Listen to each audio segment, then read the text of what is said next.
I've not seen the results, man. I've seen some. What you heard? UFC. So we're allowed to talk about it? Aye, let's do it. Cormier was winning, then lost the fight. Yeah. Fuck. I think the first 3 rounds probably he won. Yeah. Stipe started hitting body shots, started dropping his hand and knocked him out. Nice, man. He looked fit. Cormier looked gassed. Now, he looked gassed going into the fourth. He looked tired. The body shots added up for sure. But I think he was already starting to slow down because the first. What was the wrestling like? Huh? He got one savage takedown. Yeah. That was a bit. Just the one through him. Yeah, he didn't. Actually, Miocic took him down. Yeah, he did, eh? No, denying him with it. Like, Yeah, he got right back up. Fuck. Cormier was almost playing that kind of fucking Diaz style with him. You know what I mean? That hand fighting. For a smaller guy, grabbing his hands feel weird. Grabbing and fucking popping him. And that was actually, it was busting Miocic up. It actually looked like he could have stopped Miocic. Yeah, he could have stopped him second round, I think, right? Second round, the first 3 rounds were quite clearly all fucking Cormier. He looked very fast the first couple of rounds, eh? Yeah. First fight, I thought he looked a bit slower. This fight, he And looked then much Miocic faster. seemed like got this kind of second wind in the fourth round. He looked really fit. He looked really fit. Kind of almost that second wind. They got the fourth and started lighting up Cormier's body shot. It was there every time. In that left body. I think he hit 13 or 14 in a row almost, right? He's a tough bastard, isn't he? Big shots. Tough bastard. And you could see it taking its toll on Cormier as well. He slowed down and then caught him that big straight right. Yeah, good fight. And then Diaz looked good. Diaz looked excellent. Yeah. Stop him. Yeah, How did that fight go? Exactly how you'd expect it to go. Yeah. Like, Pettis started strong, elusive movement. Aye. I've not even seen the fight, and then Nate Diaz's pressure started to wear on him. Diaz won exactly how he won. Aye. Right? So like, and it started like the Tony Ferguson fight showed the game plan for Diaz, right? Put pressure on, walk him down. Yeah, and then you submit him. If he can't knock it, like Nate Diaz is not getting knocked out. He's not getting submitted. So on a long enough time, when he's going to win the fight, right? Yeah, aye. And Pettis fades almost always. First round strong, second round less. Remember, who was it? Somebody Thompson beat him. Who was it? Yeah. Diaz. Yeah, knocked him fucking. Josh Thompson. He put one of the worst. Some crazy head kick, right? Remember they threw the towel in. Yeah. That was crazy, man. That was a crazy fight. Josh Thompson, he was a bad guy, man. He was real good, eh? He just kind of got a bit older when the UFC got very big, right? He was like the man a bit earlier on. Aye, I kind of missed his time slot. I think he probably missed all the cash, right? Aye, it's a bit of a shame, man, for guys like that, because at one point he was pretty much on top. He went to some sort of commentating gig for a while, right, with one of the promotions, with Strike Force or something. Aye, it was something like that. It's crazy, man. But aye. There was That was a cracker. Yeah, that ended up a decision, right? Kind of like controversial. Costa got the decision, but a very Good fucking fight. Great fight. I saw some highlights of that actually. That's the only one that they had a hang on BT Sport for. I thought he snuck it. Yeah. But playing possum comes with a risk, right? If you look hurt, does the judge know if you're playing possum or are you actually hurt? So I think that goes against him in some of his decisions because he's kind of like looks rocked. As a fighter, you can see that. I think the judges think, oh, he looks hurt. Right. But like he moves in such a way, I've never seen anything like it. Yeah. Like he's hard that he just closes so much distance with so much power and speed. Through some crazy like back fist, right? Like he was missing him with that, then coming back. Was that Romero? Yeah. He's a monster. Very, very strange. You tell like a first day guy that don't do that. You know, that's not going to work. But yeah. I guess if you're Euro now, you can do what the fuck you want. He's a bit like Crouching Tiger, Hidden Dragon. It's like he backs up, then he just springs and explodes into things. It's quite scary. You got one takedown or two, right? You got 2 takedowns. I think two takedowns. Whenever you want to do it, you take him down. It was mostly a striking. It was a striking battle. You've got to think like strategy-wise, like it makes no sense for him. Like just take him down first, win the round. Then if you want to get up, okay, do a bit of that too. Same with Cormier though. Cormier could have done that as well. Like why was Cormier no shooting more? He shot a couple, right? He got stuffed on a couple. Did he get stuffed on a couple? Did he? Starting towards the end, he got stuffed on a couple. But I definitely think. And his takedowns are kind of high energy sometimes, right? Lifting them over the head, the kind of high crotch. Yeah, he does a lot of the ones actually. I'm loving that move, the high crotch. Me and Callum were wrestling the other day. We're fucking. That's all I was going for, man. High crotch. High crotch for that. Aye. Off the single in the cage. You were high crotch and then you were actually taking away the back. The leg sweep too. The leg sweep and kind of going back with it. Cage work's fun, man. It's an art in itself. Do you know what I mean? It's a fun game. Like my wrestling's so much better up against the cage than it is in the open mat. My open mat sucks. I think against the cage it feels a bit more like jiu-jitsu. So you're kind of pressing them against something. It's like you can press them against the ground. It feels like you press them against the ground almost. 100%, man. I've never even thought about that before. I always found that I had quite a good balance in the positions for judo as well, just because background with judo and trying to get like throwing. You just know when somebody's trying to set you up for something. You just get that wee bit more of a feeling. I loved the fact that I started with judo. Like it was great to train with all those guys at the start, man. I never done much judo. I got a bunch of students in Taiwan, very high level judo guys. So it's like, it's good that I'm now good enough that I can sort of like play around with them. Not so much standing, but like when I was a beginner, I remember some judo guys are so strong in certain positions. It was like kezikatami and stuff. You're like, holy shit. Aye. But now like being good enough to try and figure these positions out, it's pretty fun. Aye, that's it. You can make the technical right things to do. Yeah, most of the time. Some of the time. Aye, man. Judo guys are tough. Especially the old school judo guys, before they take away all these, like, altered the rules too much. Leg attacks were in. You could do everything pretty much. It was basically wrestling with a gi on. It was pretty cool there. But aye, man, my first coach, Josh, he was freakish at judo, and I remember one day we ended up going quite hard. That was a jiu-jitsu guy as well. It was mainly judo. It was my first coach. It was just pure judo really. It was shown, but it was him that showed me the dash choke, man. Oh yeah. Aye, he just called it that choke. He didn't have a name for it or anything. He's just like, do this choke, and I hit it on Darren Clark and Johnny Goodall on the one night in MMA fights. But I didn't even know the name of it at the time. I didn't find out the name of it until they announced winner by dash choke. And I said, oh, is that what that choke's called? It's called a dash choke. But it was just, he just said that choke. The Brazilians still call it the Bravo, right? Yeah, I think that's right, because I think people were saying, no, that's not a dash, that's a Bravo or something. But I was like, aye, that's pretty cool. But aye, that was my origin. And I remember training with Josh early, and one time I was starting to get a wee bit more competitive in the ground, and he was like, right, let's do a bit of randori, and it was just off balance me, like launching me upside down over and over again, just making you move your foot to a certain position, making you put your weight another way, and then just whoop, next thing you're upside down. That's how, when you're asking about sweeps today, that's how I feel. Aye. I feel like once you have a feeling for that, it's like you have to set the sweep up, right? It can't just be, this is my sweep. Yeah. Off balance, one side move. So I think judo guys should have a good feel for that. Aye, that makes perfect sense, man. So that was a bit about my background, martial arts. I'm going to go back into announcer or whatever, host mode. It's like, welcome to the podcast. Do that now. Yeah, we'll just jump in it. We're mid-convo pretty much. But welcome to the podcast. We've got Dan Reid. He just taught an amazing seminar at the gym. It was awesome. I'm going to kind of hopefully ask him some questions about his journey in martial arts, kind of where he started, and let him tell his story a wee bit. So we'll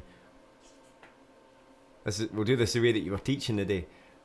We'll start with the first bit, and then we can branch off of there, and then worst case scenarios kind of thing. That was quite cool. I like the way that you were talking about that, the day with the finishing position.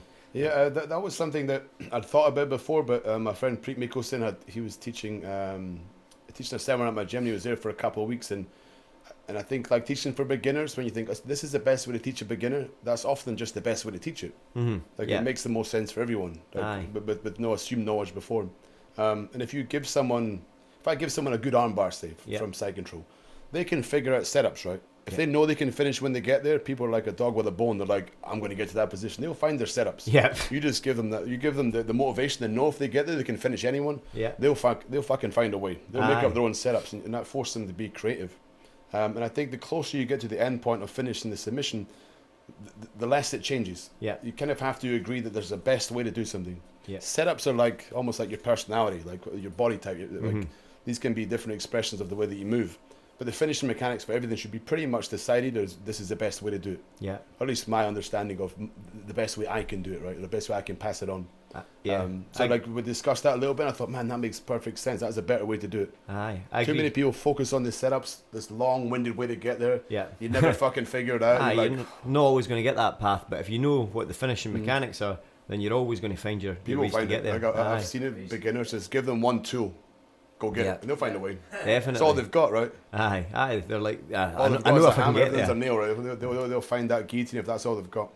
That was something. They'll actually make up their own. Yeah. You're like, oh shit, I'm going to steal that and teach it as my own. Aye, and then you realise somebody halfway across the world's actually already been doing it 6 years ago. Of course, yeah. Aye, but that's the great thing. That's why with Williams Guard, I invented Williams Guard for me. Yeah, aye. Because it just I saw a problem, I found a way to sort of like figure it out. Yeah. I posted some video like, I made up this new thing, and I was like, that's Williams Guard. Like, fuck. I thought I did something good in the world, but no. Aye. It's funny when you get there.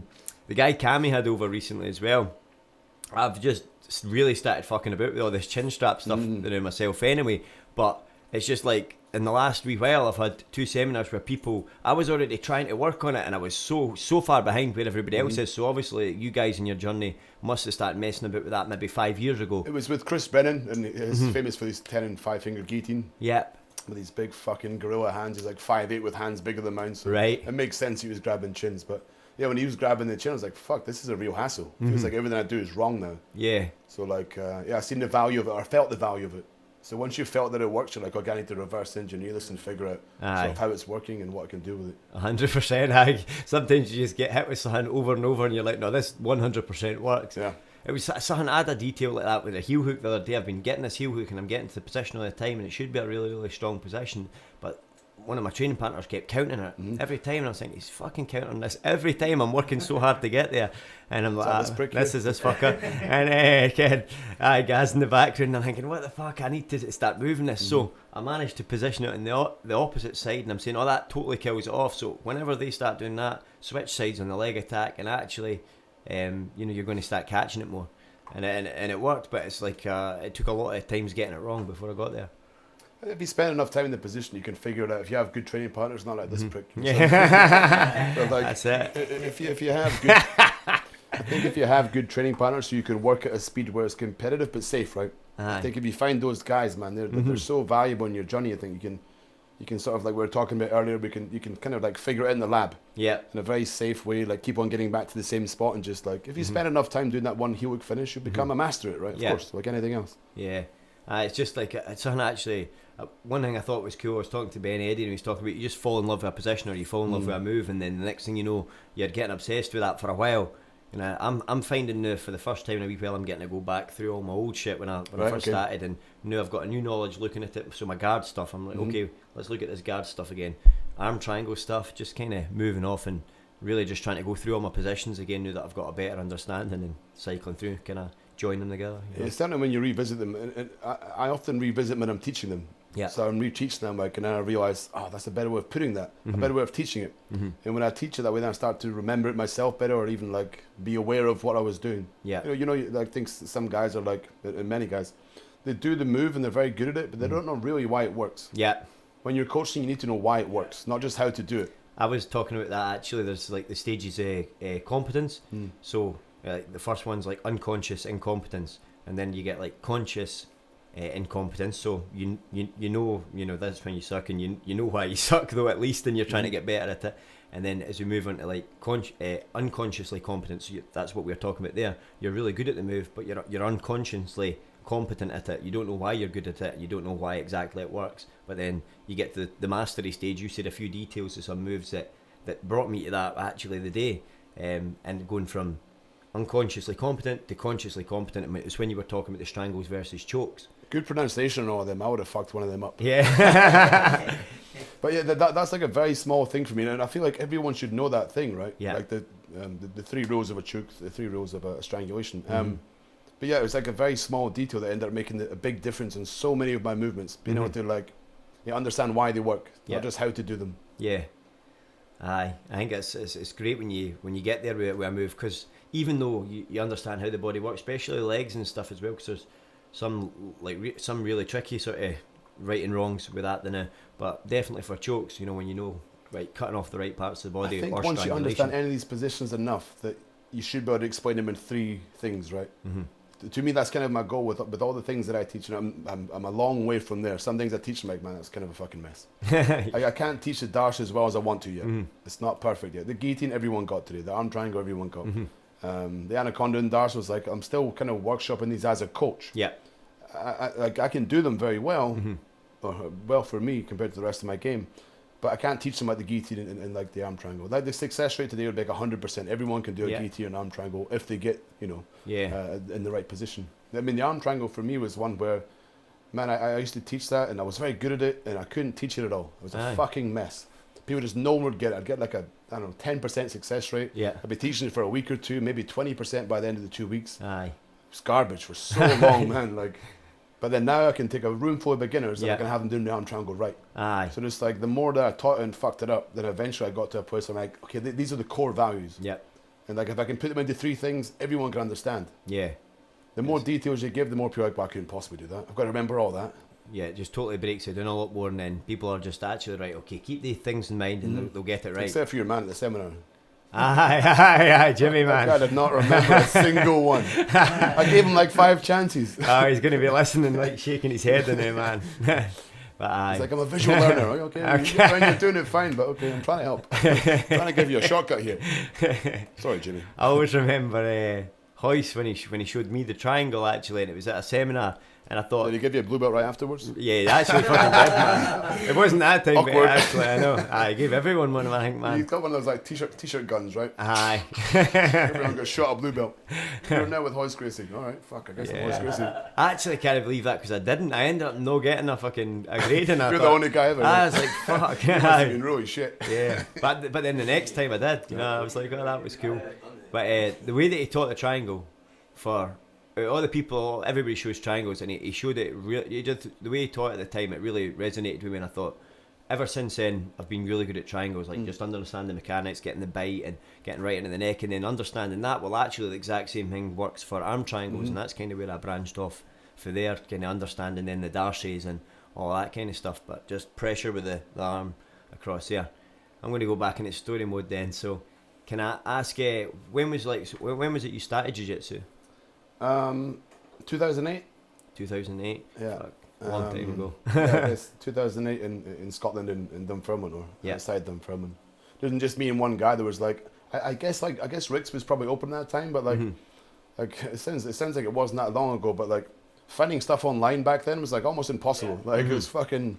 I guess there was a couple of gyms around, but I don't know how to find it. Like you'd look on Google or whatever, nothing was there. Yeah. I don't know, what did people do then? The fucking yellow pages or something? Okay, it's a long time ago, isn't it? Every gym you went to, you had to put the mats out before your session. Aye. The mats after your session.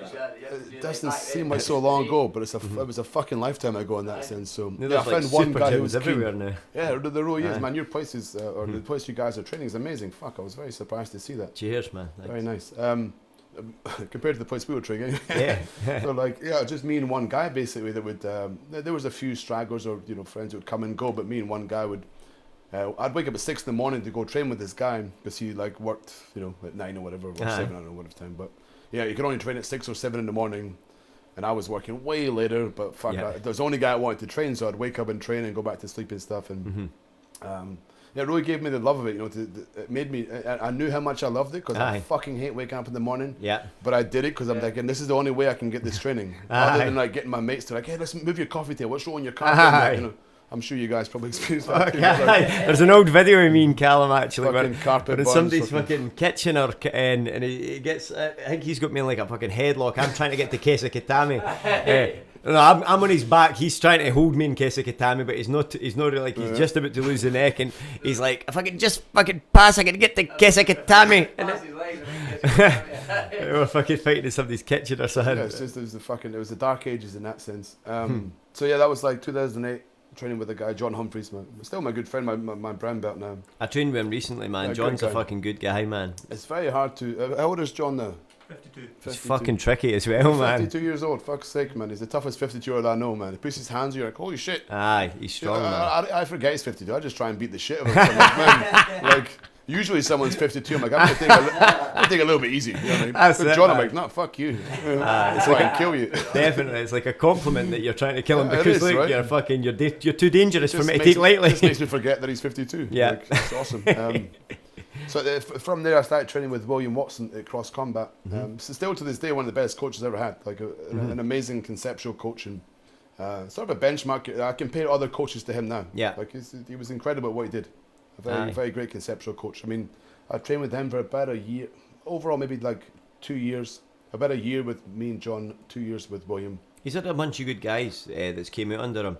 Yeah. Who's other dudes that competed for him for quite a while? Hoss. Yeah. Hoss Corrigan. Aye, he was awesome. Yeah, Hoss Corrigan. Corrigan. Aye. Yeah. He was, Hoss was always good. There was a bunch of guys that sort of came in. Roddy trained with him as well. I actually never trained with or I'm not aware that I did. I think he was slightly after me. I think he was pretty good as well. I hear that, yeah. I just think he's coaching at Headhunters or something. Yeah. There was one guy, had some American guy that ended up like competing at ADCC trials and doing pretty well after like 3 years of training. So William's an incredible coach. And after that, I went to the States. I thought, in some way, I thought, man, there must be something more. And I mean, there wasn't. In some senses, like I actually had a very good coach already. But you want to get out there and see what else is available to you. So I went to the States. I had some family in Texas, so I went to train in Texas, and trained for like 3 months, I guess. And there was like the NAGA Worlds were coming up at the end of my stay. I'm like, fuck, that's perfect. You know, I got 2.5 months training, competition, and a little bit of time to party and go home. I was recovering from a knee injury at the time. I was supposed to fight Stevie Ray in my pro debut in MMA. Fuck. And I jacked my knee up pretty early on time. We hadn't really, just a week or two into agreeing to do the bout. Jacked my knee up pretty good, so I was out for about 2 months into the States. So my knee was still a bit gammy, but I thought, fuck, I've already booked the fight, so I'm going to go. I have some videos from the NAGA competition where my leg is kind of hanging in a very weird way. I'm in like top guard, but my leg is hanging out to the side. I can't touch my butt.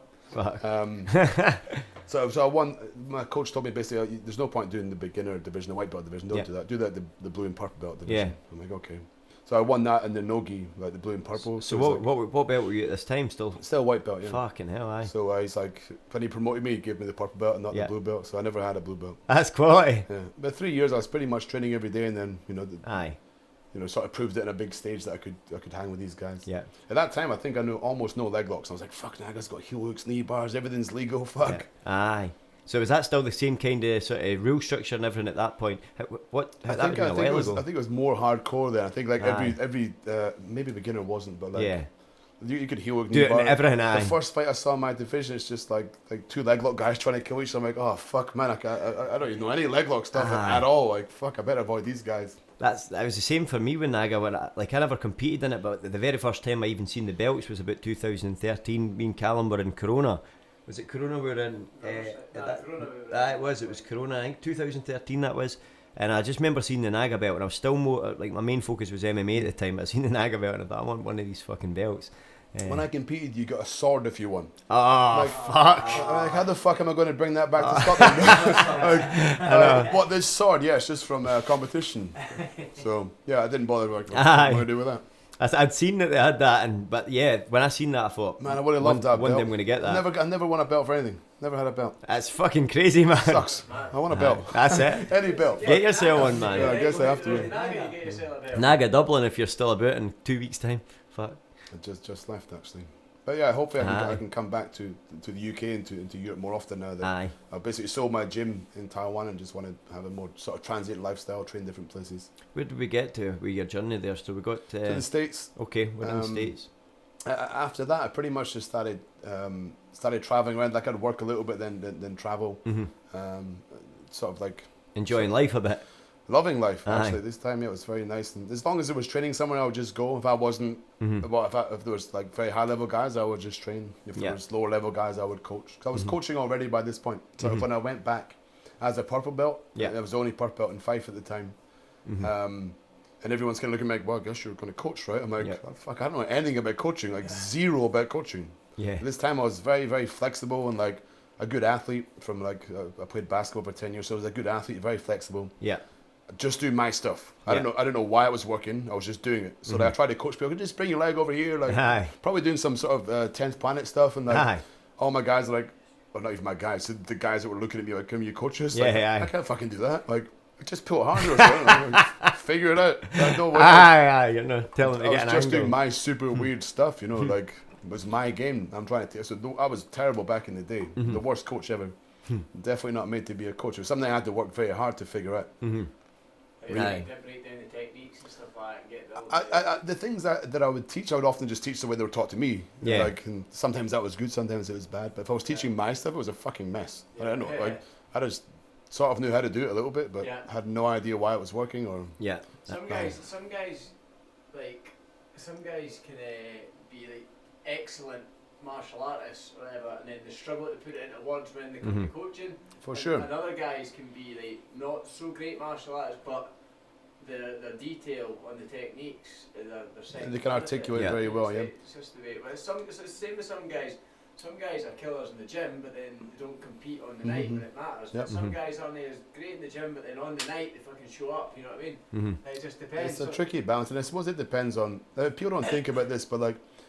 We all think about how we can improve as martial artists or jiu-jitsu players or MMA fighters. We have like things we can do. Okay, I'm going to do this, I'm going to do road work, I'm going to work on my strength and conditioning. You have many paths to say, I'm going to get better.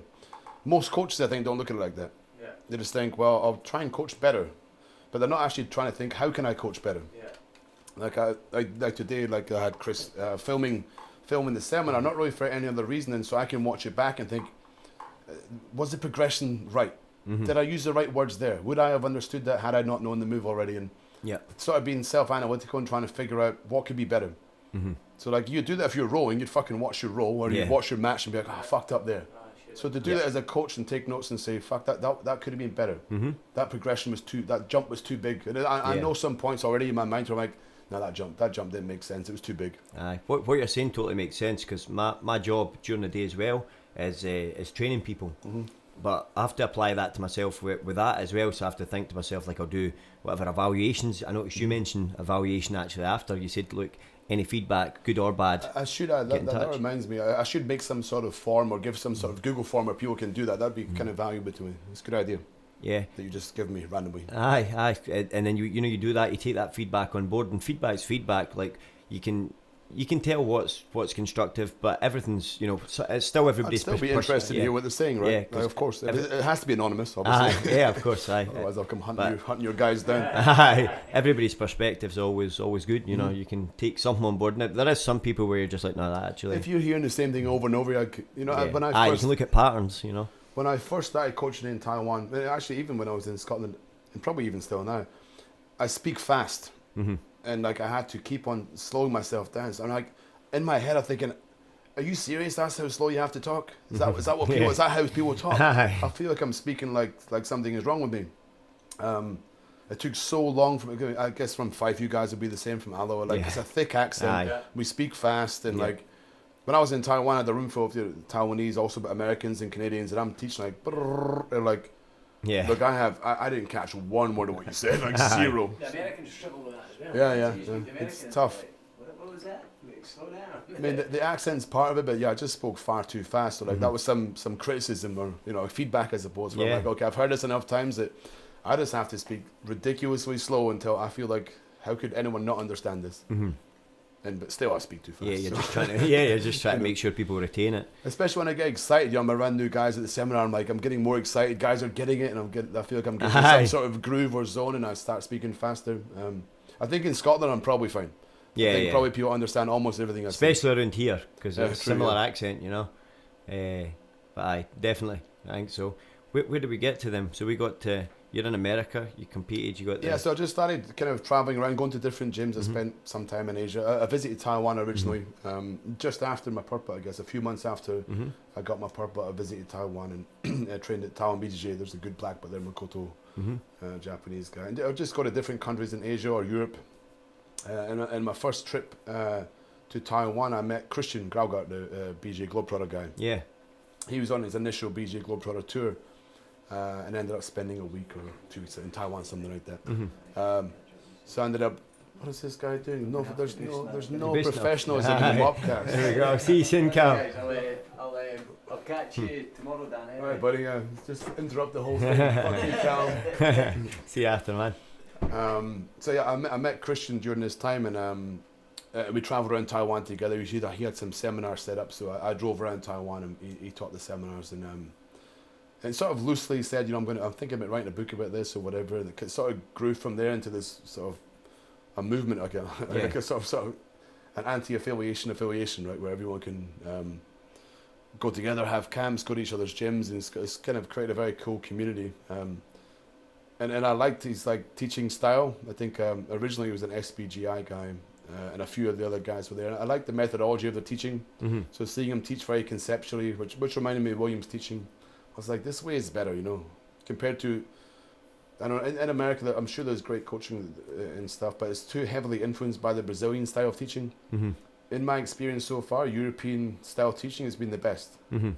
It's been the most So when it's came a bit further down the line, and then some guys that are pretty original over here. Well, people like us who have maybe had a coach to influence somewhat, but we had to figure it ourselves, right? So, I mean, it's very fresh, and we had to figure out a way to learn it. I think the Brazilian guys... and some of the Americans always had a good coach just to look up to. I'll just do what he says and I'll be good. And I'm sure they are. But they didn't have to have the thought process of how am I going to get good? How do I make myself better? And I see that from the European coaches. There's a lot of very good European coaches, in my opinion. Aye. So when I saw that, after that, me and Christian became very good friends. We with each other, sort of around the world. And then I went to his camp a couple of years after my purple and he promoted me to brown belt. Right. And then eventually, 3 years ago, I guess, my black belt also. Oh, that's quality. Yeah. So I'm very proud of that affiliation, or not affiliation, of that friendship, and I'm very proud of my friend gave me a belt. Like, I'm not sucking anyone's dick, I'm not giving anyone money, and that's too common, like people are like, yeah, the money thing's no cool. It's not cool at all, It's not man. cool. Like, it should be like, you're this level, Aye. here's this belt that you deserve. Yeah. It shouldn't be like, so what are you going to do for me? Aye, exactly. I think there's too much of that happening in jiu-jitsu, like, for sure. It happens anywhere, if there's money to be made, someone's going to try and make it, right? It's like McDonald's, you know what I mean? It's very similar, But it shouldn't be that way, I think. I think what we're doing is a very pure and sort of like animalistic thing that we're doing. I think everyone should have access to it, and it shouldn't be like controlled by. It shouldn't be controlled by belt levels, and the belt levels are good, but it shouldn't be controlled by one person to say you can have this or that if you give me money. Yeah.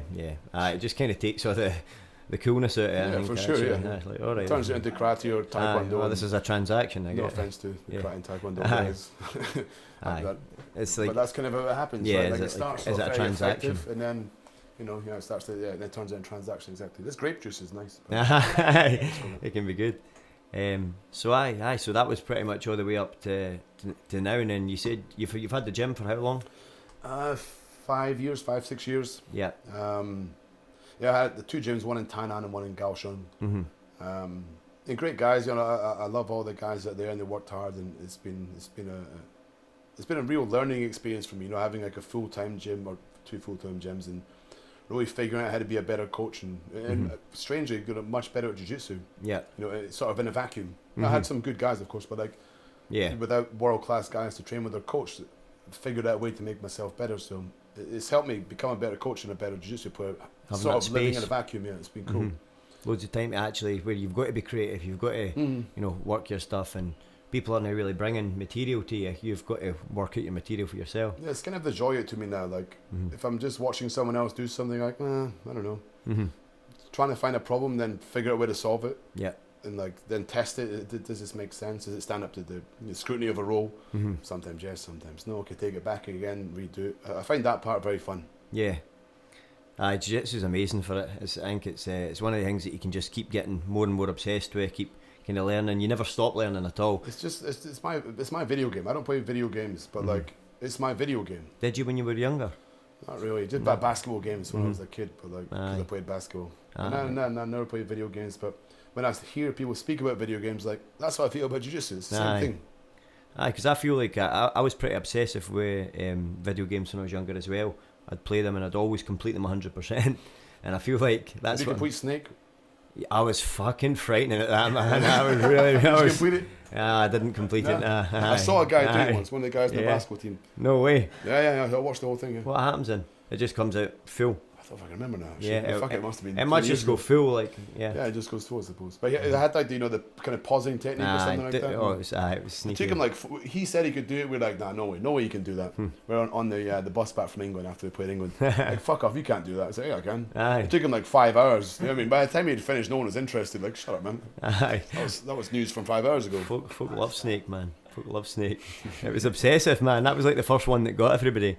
Pokemon as well, that got everybody pretty bad. The Pokemon game in Taiwan, man, it was like zombies were walking around the fucking streets. I swear, it was the weirdest thing. I'm like, I don't play video games. I'm not like big on pop culture. I'm just walking like, why is? It looked really weird. Yeah. In dark parks, people were walking around, but I could just see their face lit up. It's terrifying. You must have seen some crazy shit spending so much time out there. It's sort of like, I'm so like, I'm dull to it now. If somebody visits me, they'll point things out. And I'm like, oh yeah, that is weird, yeah. I remember that was weird, but like now I'm just so used to it. Even like people like looking at you or staring at you is it's very normal. Like there's a white person, cool. To me that's just totally normal. I don't notice it at all. It's just an everyday thing. I a visitor comes in Thailand, it was a bit like that. We were walking about and you don't like people. It was like people were coming up and taking pictures with us just because I was like tall and white. it was quite weird. Devilishly handsome. Maybe that as well. I'll take that. No one do pictures of me in Taiwan. Dick. But you just had a lot of people like wandering up. Where were you in Taiwan? They were taking pictures. Bangkok. Like walking that about couldn't in possibly been Bangkok. the reason. It's There's millions of tourists there. strange, eh? I'm calling bullshit. Aye. They thought you were someone famous. You can admit, it could have been that. But we were like, there was loads of us. It was all Thai boxers, so we were all over there, and like people were cheering you in the streets and shit when you were out training. It was awesome, and they were like, "Oh, Thai boxer," laughing, like, coming at their house. I guess in Taiwan, from what I've heard, I trained Thai a long time ago. I was never very good at it. But again, Thailand, of course, it's like basically poor people do Muay Thai, right? Yeah. People with money don't really do Muay Thai. So they see foreigners coming and paying money to do it. Like, why would you do that? Aye. That's what the poor people do. Yeah. So they seem to they seem to like that we were there to do Muay Thai. They were very nice to us. Like everybody was really nice to us. In the gym, they had us out running in the streets and all that. That was fucking. It was pretty crazy time actually. And it was good to go with John. John Craig was like the first dude that I'm actually going to try and get him on here because he got some great stories. But he was one of the first guys ever to bring sort of Muay Thai to Scotland, and he took us out to. I feel like Muay Thai guys have good stories. Aye. I feel that goes with the course. Yeah, he was brilliant, man. He's funny. He took us to the Lumpini Stadium where they have like the national stadium. and all that. I watched the fight. It's an old Lumpini and new Lumpini Stadium. Old one's way better. Yeah, it's It's brilliant. just felt it, man. Everyone's smoking in the middle and stuff. It's just, Aye, man, this is money, cool. like money getting flung about. Loads I was of like, that, why aye. are we sitting in the front, man? I want to be gambling with the guys in the middle. Aye, crazy money like passing about and that as well. I loved that. That was Big really gambling. cool. Aye, but aye, it was awesome, man. It was a good time, and it was good just to kind of see a bit of authentic sort of Thailand. But I mean, the training is kind of going back to what we're talking about with coaching. It wasn't like the training was really that excellent. It was just like, here, you left body kick that bag for the next hour. and if they seen you like slacking up on that left body kick, they'll rap, hey, hit you and say, kick harder. Yeah, I'm not sure I feel about that teaching style. Aye. Do you mean that's like the teaching style? Okay, do 100 arm bars, you'll be better. I'm like, I guess, but like, you could probably get there quicker. Like you could for sure, get there quicker taking my a job better as a approach. coach now, I think, is to be like a bullshit detector, a bullshit filter. Just try and give you shortcuts. They can see everything on YouTube. I can't show them anything new, probably, but I can like sort of like guide them in a way. I can be their guide, right? Yeah. I think that's my job. Try and give them shortcuts. Be like, you could get good. Everyone could be a black belt of a certain period of time, right? You could figure it out.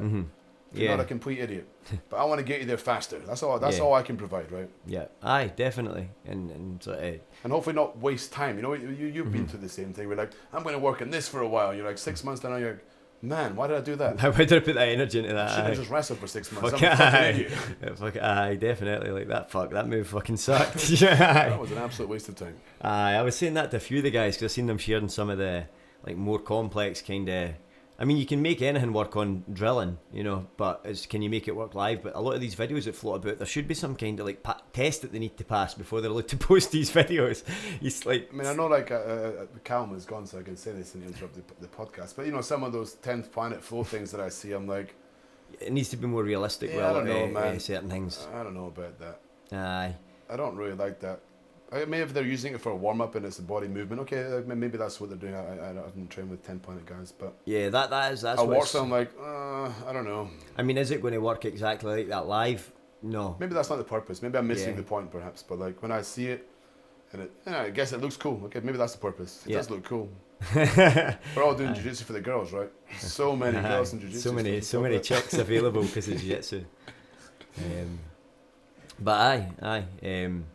I think that's what you provide. You've got to try and get there a bit quicker. You know. I mean, I certainly respected coaches that were able to give me shortcuts to make me better quicker. You know, sometimes like you very kindly said at the seminar, you know, this detail he gave me, maybe it saved me 3 years of experimentation. But and maybe you're exaggerating to be nice to me, and I appreciate it. But like I found just this small thing where I'm like, put everything in it, clicked everything else. Sometimes you find that clicking point where it brings everything else together.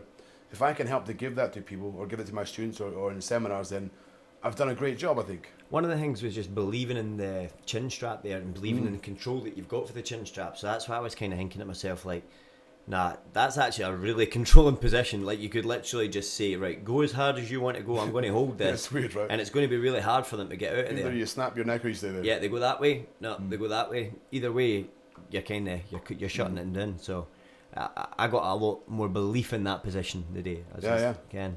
that's what I thought to myself. A lot more belief in that position, and to the point where that actually I can control, and no matter where it goes there, I'm going to be able to get something off it. Yeah, you can follow them and get something right. Yeah. That I'm getting pretty obsessed with all that shit again. I'm actually going right back, circling into all that stuff again, and finding loads of new wee loopholes with it. It's brilliant, and then just get the wee details help you along the way, and then at that, next thing you know, you've got the sort of whole paths figured out for it. Hopefully that's the goal, right? But like I every time I figure more things out, I'm like, fuck, there's some new paths opening up where I'm like, shit. Aye. But not shit really, because like it has allowed me, I believe, to never plateau. I hear people in jiu-jitsu speaking about, oh man, I'm hitting this funk, I'm hitting this plateau. Yeah. If I find myself hitting a wall, I'm like, okay, I'm just going to change direction and just work on something else for a while.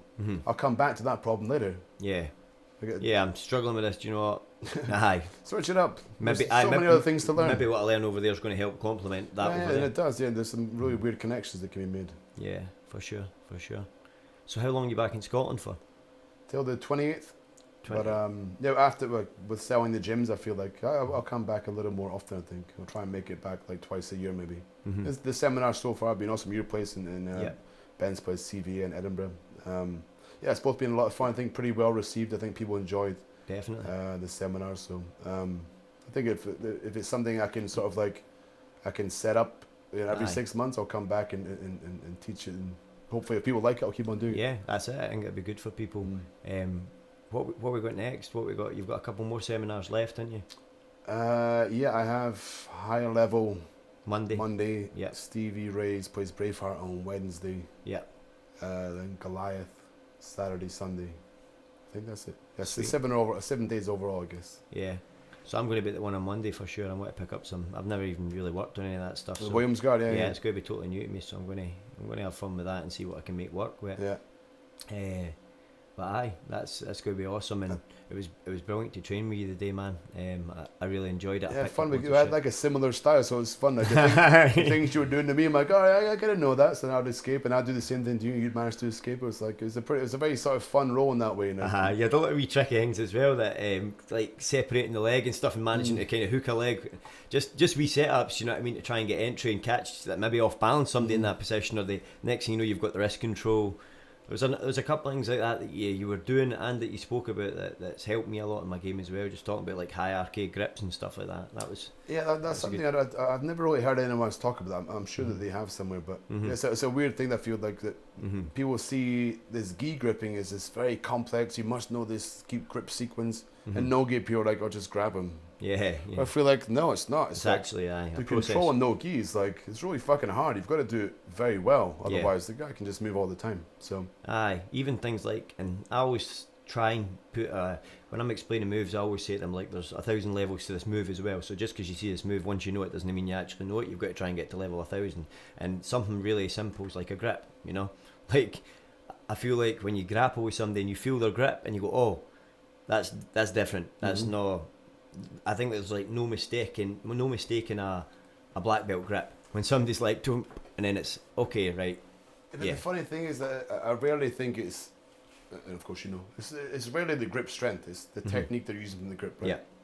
Yeah. Like I get complimented on. It's like one of those jiu-jitsu compliments, right? The sort of shit sandwich. Oh, your grip's really strong. Meaning, oh, you're strong. I'm like, well, I know how to grip. Like, it's not just that you're strong. Yeah. I probably have a decent grip after 12 years of jiu-jitsu, but like I know how to grip. So if you give me a chance, but you were good at not doing. You keep your ankles, wrists. It was like very disengaging on the grip, which is good. Yeah. But if I can get my hands to certain positions, I know how to grip, so it's going to feel strong. That's the point, right? Yeah, for sure. Like judo guys feel they've got this amazing grip on your collar, but it's because like they've practiced it a lot. Yeah, they're not superhumans. They're not. Like they just know how to grip properly. And I think no-gi is the same. Yeah, definitely. It's like you're talking about the head, controlling the head as well. You know, when you're attacking that head, it's really difficult for them to get anything going when their head's under threat. If your head's under threat, you better do something about it, right? So you forget about everything else. You're like, fuck, my head is under the threat. Let's take care of that first and then deal with the rest later. Yeah, because I used to, at some point or another, about blue belt or something, I think somebody had said, like, gripping the head's going to get you swept, but it's not. No, it's just gripping the head wrong is going to get you swept. You know, it's fine to attack. I think a pass that would work well for you is one of my buddies, Cowdy Gunnarsson, is very good at just getting that chin strap and underhook. Just always chin strap underhook. It's like from that position, you're just fucked. Just work for there. I get a tight enough squeeze. It's going to always pass half guard, pass guard. It's amazing. It's like he's so good at that one position of his many positions. He's very good at this one position where he just chin strap underhook all the time, and like almost from every position. Like, well, that's a good idea. Yeah. I just work for there.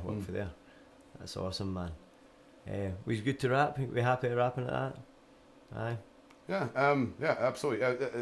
Again, thanks for inviting me to the gym, and thanks to all the guys who came along and who are supporting the seminars that I'm doing while I'm here. It's good to be home, and I hope to make it home more often and try to like be somewhat part of the Scottish Jiu-Jitsu community since I was part of it like a long time ago.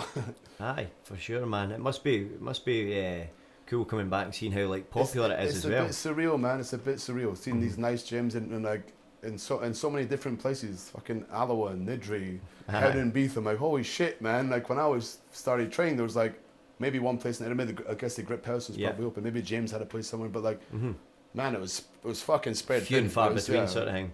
If you're not driving a car at that point, you were fucked. You're like, okay, I guess I'm just rolling in someone's living room.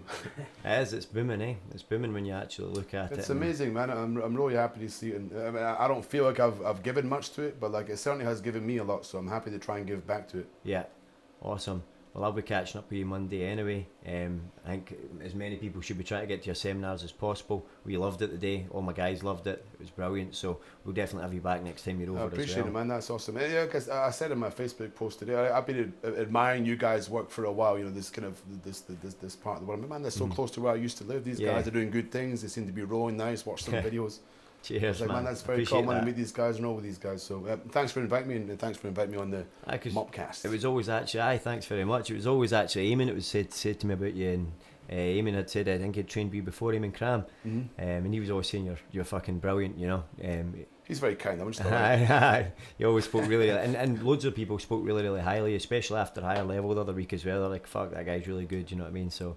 Got a great reputation in Scotland for sure, and I think everybody appreciates having you back to get training, knowledge, sharing with everybody. It's awesome. Like I said, this is where it all started for me, so I'm happy to try and give back in any way that I can, really. Like, I think Jiu-Jitsu is like karma, right? The more you give to it, the more you end up getting back. So that's it. You just make pals over the world and learn. It's true, man. Like I already feel like I made some good friends at the gym today, yourselves included, and that's awesome, man. Very 100%. Cool. Awesome. Thanks very much, man. Brilliant. Thanks, brother. Cheers, brother.